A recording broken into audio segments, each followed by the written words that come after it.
Oh, hello? My bad. Um, can you hear me? Yeah, I can hear you.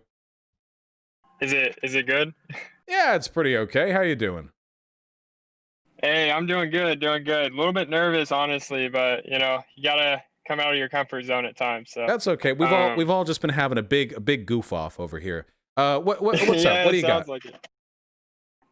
So really, so I'm from Indiana, pretty conservative area here, and I'm a Trump supporter. I'm not 100% Trump. If there was like a Republican candidate that was actually viable to run against him, I probably would have voted for them. But a couple key issues on my mind at this moment is, well, Trump just announced who he's going to replace our RBG with. Hmm. And I want to know first off what you think about her. She's Catholic. I'm Catholic, so I'm impressed. I'm happy about it. But what do you think about Amy Coney Barrett at first? Um, Um, I mean, everything that I've seen about her gives me the impression that she's a fucking psycho. Um, that's like that's the vibe that I've been getting.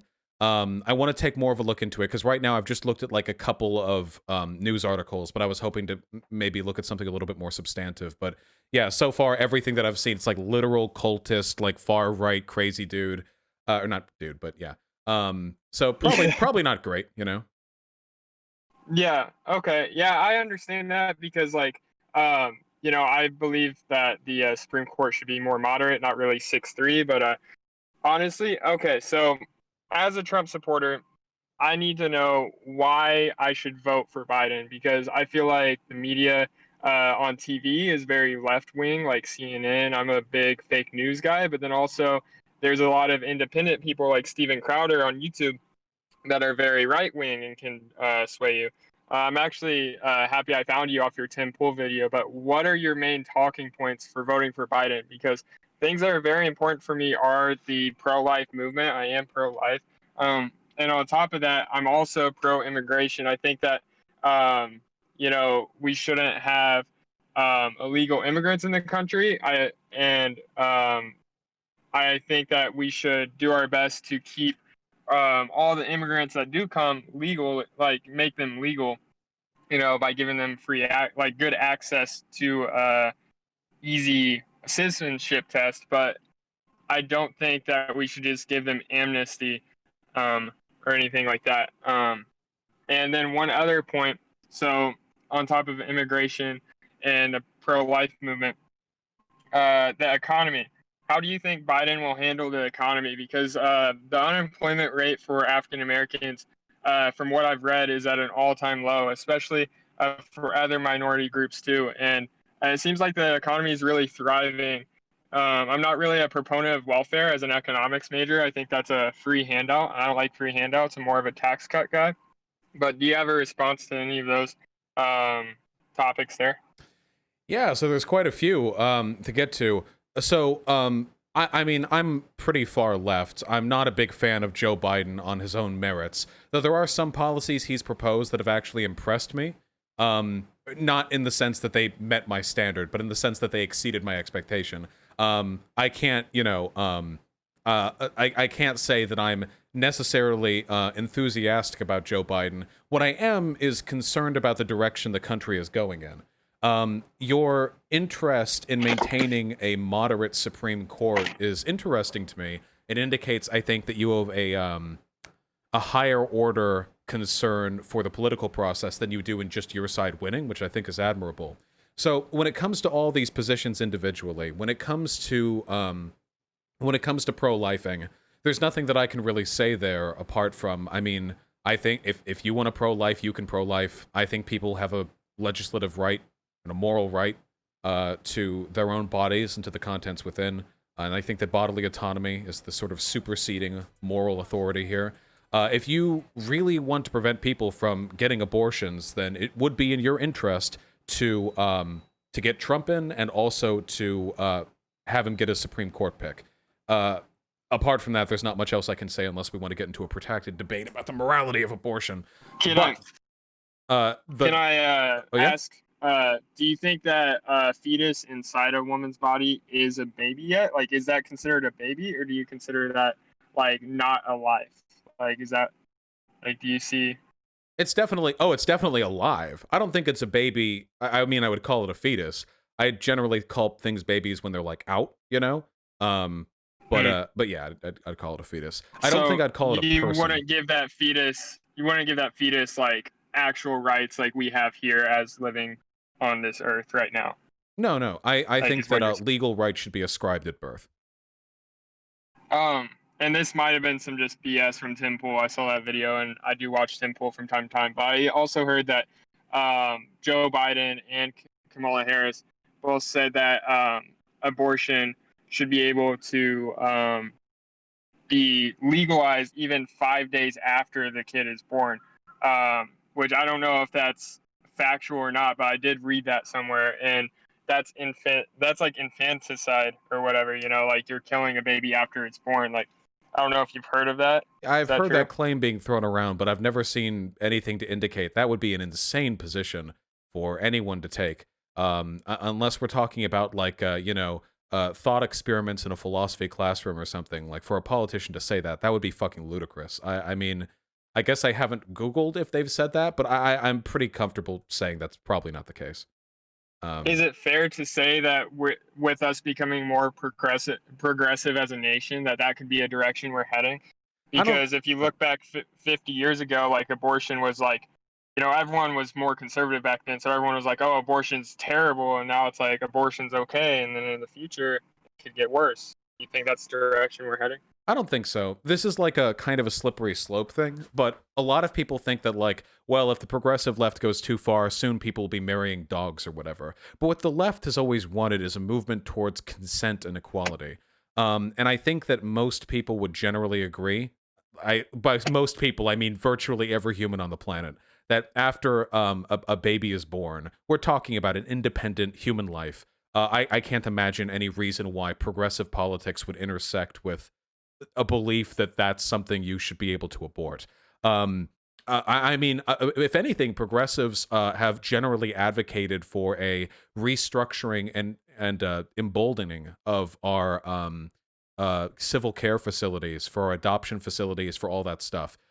Because right now, being an orphan in the United States is a nightmare. So I think that we're stopping at the second trimester thing, and past that, it's just about giving the children that are born but aren't necessarily wanted the best possible opportunity. Okay, that's fair. So to move forward, um, I got a quick question here. Would you say that we're in a battle, like not only of Trump versus Biden, Republican versus Democrat, but more so ideologically, a battle between fascism and socialism? I think it's a battle between fascism and democracy. I don't think socialism is prominent enough in this country for it to be like a bulwark of its own, you know? But I do think we are legitimately on the precipice of fascism at this moment. Yeah, I would like it if socialism was like the big contender on the other side. But it feels like right now, like we don't even have that. The Republican Party has seamlessly transitioned into an openly anti-democratic party, whereas the Democrats have barely capitulated anything to the socialists within their own party. Apart from, we have, of course, a couple of House and Senate seats that are sympathetic. You know, Bernie will probably die sometime in the vague future. So, but he, you know, he's been influential. But I do think that fascism is very much, you know, we're on the precipice of that. I disagree with the Democrats supporting more democracy over socialism at this moment because, um, like free healthcare, all these, free things that are believed to be rights, like healthcare and some. Well, right now I can't. Dang it, I can't really think of other things, but just like Bernie, him being a democratic socialist and holding up these socialist values. And I know Biden's the candidate, but Biden's being supported by AOC and Bernie as socialists. I feel like that's a bigger issue. Not saying fascism is good, and not saying Trump is necessarily a fascist. I don't really believe that. I do think that he definitely is a populist, and some could say, but Definitely not a fascist, but because like Hitler's a fascist, Hitler and Mussolini, like Trump's not those guys, I don't think right? we're that Trump's far not off making us. from those positions. Um, Personally, I think we're getting near that point though, where people should start fearing, if we don't win. Um, it's not about the individual, it's about the circumstances they're born into. If Hitler had risen to power back in like 1923 in Germany, I doubt he ever would have been the architect of a genocide. He probably just would have been like a right-leaning politician if he had decided to go into politics. If you put the right, or I should say the wrong people in positions of power at the wrong times, right-leaning populism turns to death camps very quickly. And we've seen the language of dehumanization weaponized by the Trump administration since pretty much day one. The open disdain for truth. The first thing he did after he won was lie, once about his inauguration crowd size and once about 3 million illegals voting. They're both false, but he just did it anyway. Because if you accustom people to the small lies, it gets way easier to tell the big ones. There are a lot of other little things like that. It really depends on how effectively you can weaponize those tendencies. But you talk about socialism. When I talk about socialism, I'm not just talking about like the government decommodifying a couple of key industries. I mean a complete seizure of the means of production. Socialism in the Marxian sense, the redistribution of the means of production to the proletariat and the destruction of the commodity form. And we're quite a whiles away from that.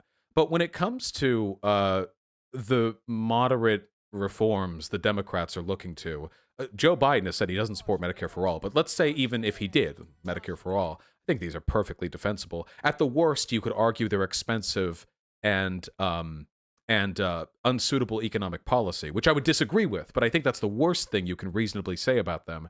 Whereas with Trump, I also think the quality of the healthcare would go down too. I disagree.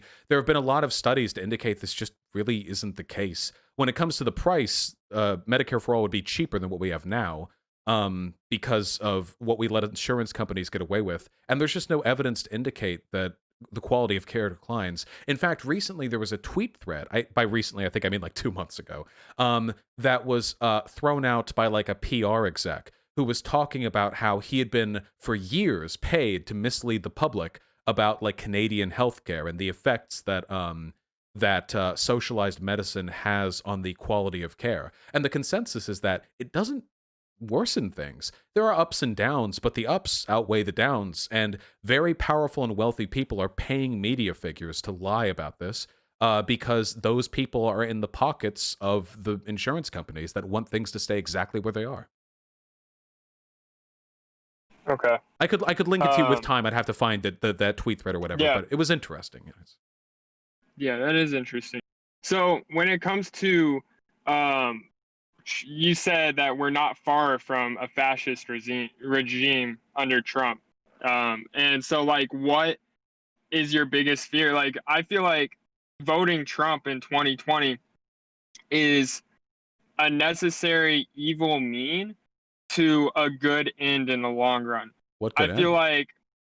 I feel like by 2024, all these like protests under Trump, like 2021 is going to be a hell of a year if Trump wins. Like there's going to be bad protests everywhere. Like if you think it's bad now, it's going to be worse. But I also think by going Biden, the destruction of the government will be similar and also longer lasting effects, especially to the economy. Why would the government be destroyed? I mean, not necessarily. I misspoke. Sorry. Not the government. The economy. Like the economy, like is super valuable to our nation here. I feel like by going a liberal sense or a Democrat sense, with all the things they want to do with the big government, that's too much spending. That's too much of our resources to sustain the economic growth we've had. And we're in a recession right now, and it's barely affecting multiple industries. But Trump imposed tariffs and then did a massive tax cut. He's deficit spending harder than Obama did.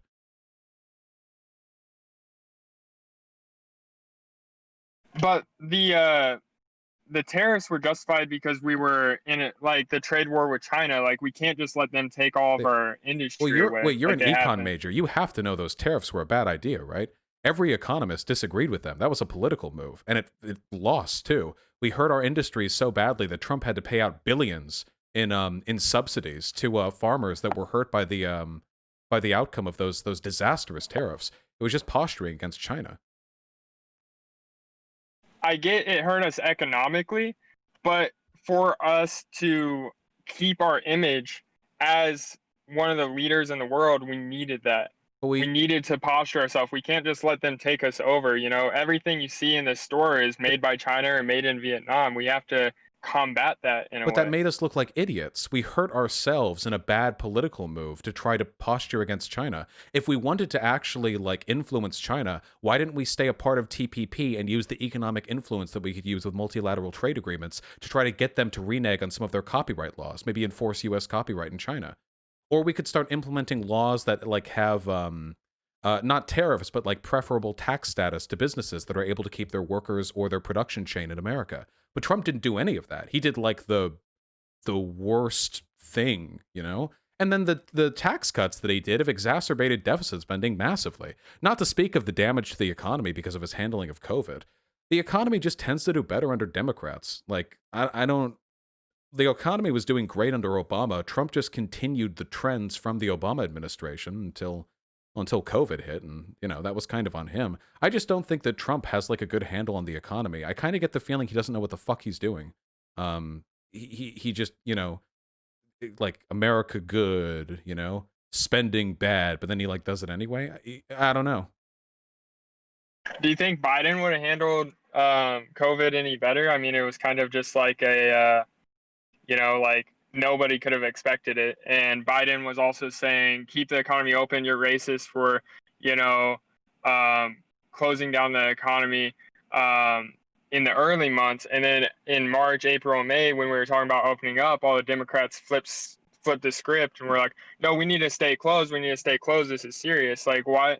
How can you say Trump's handling COVID badly without knowing how Biden or even Hillary Clinton, who would be the person in today, like how they would handle it? Like, how do you know?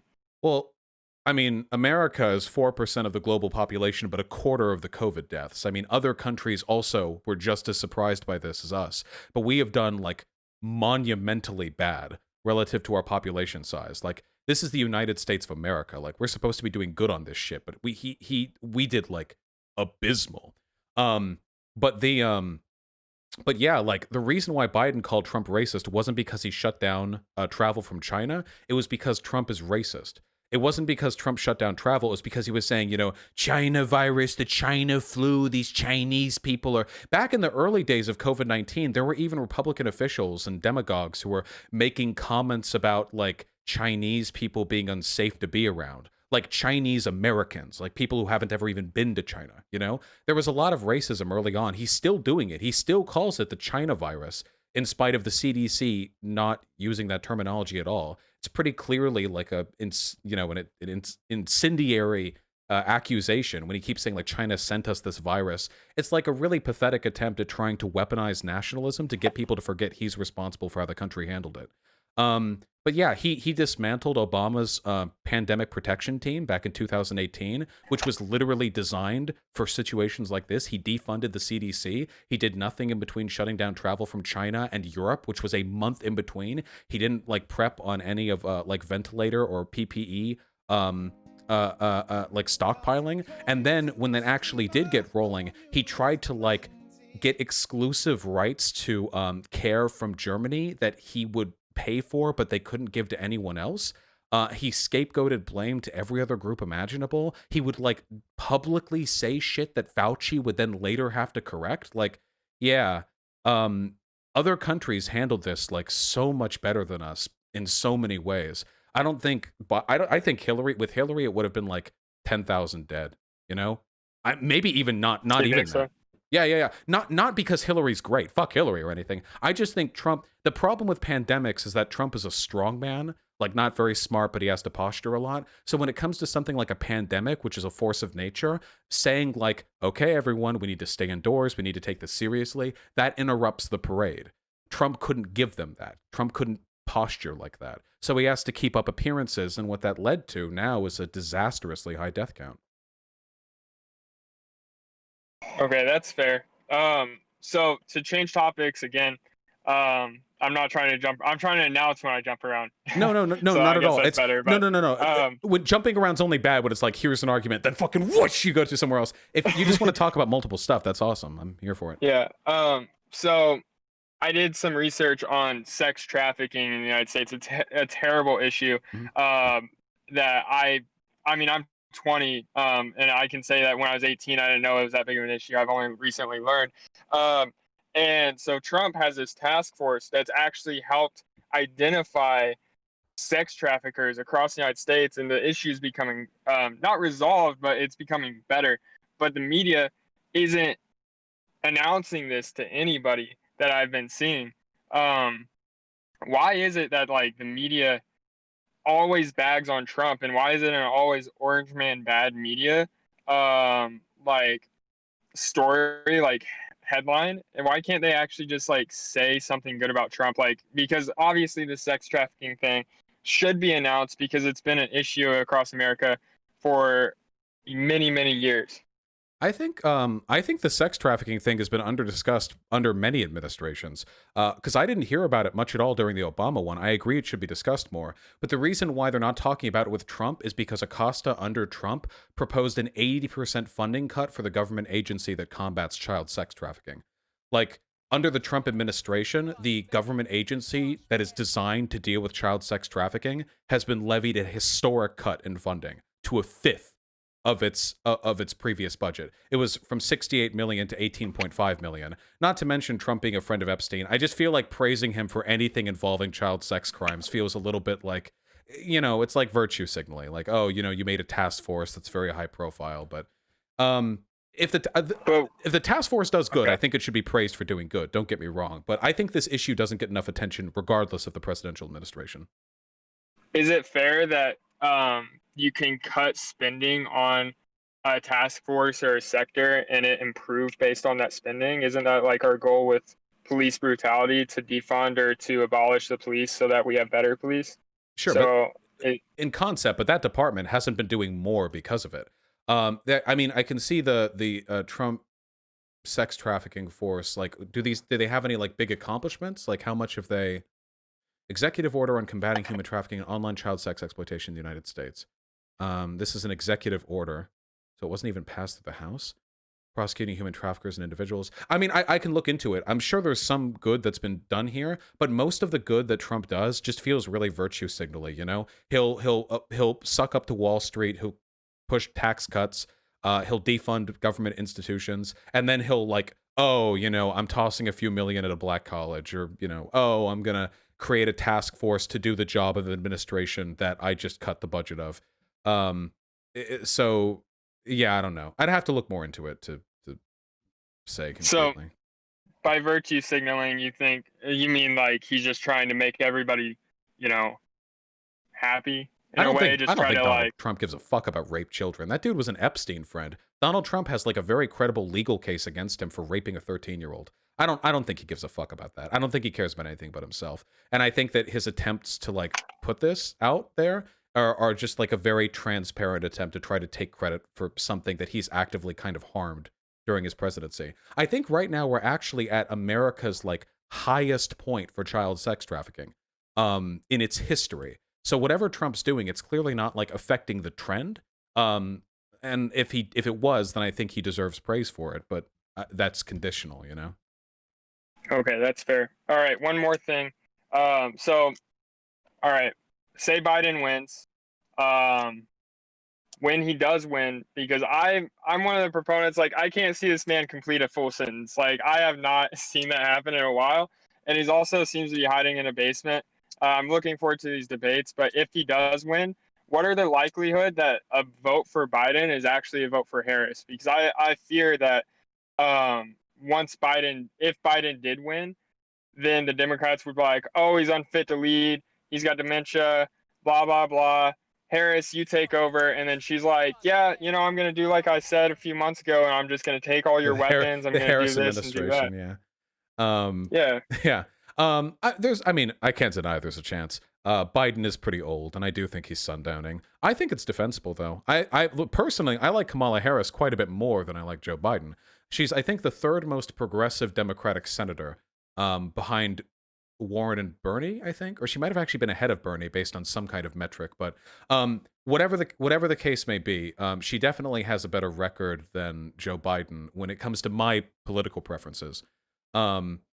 People in chat are confused because the only thing lefties ever talked about was that Kamala was like a fascist authoritarian cop. But guys, trust me, I've talked about this before. What you've been told about Kamala Harris is completely non-representative of her actual like record, okay? All cops are bad, all police are bad, all politicians are bad, but holy shit, if you actually look at the voting records, you can do so much worse, including Joe Biden.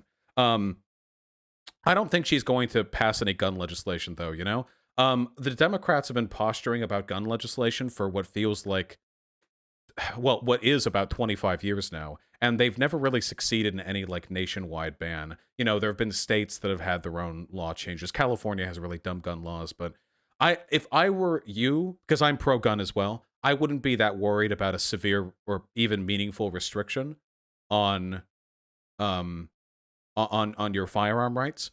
I guess anything can happen, but it's not something I'm that concerned about. Okay.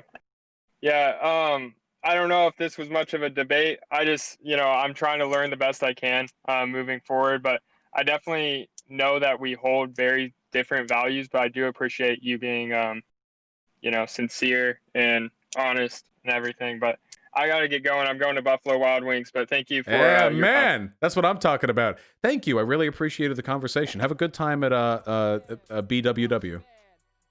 All right. Have a good day. Bye. You will.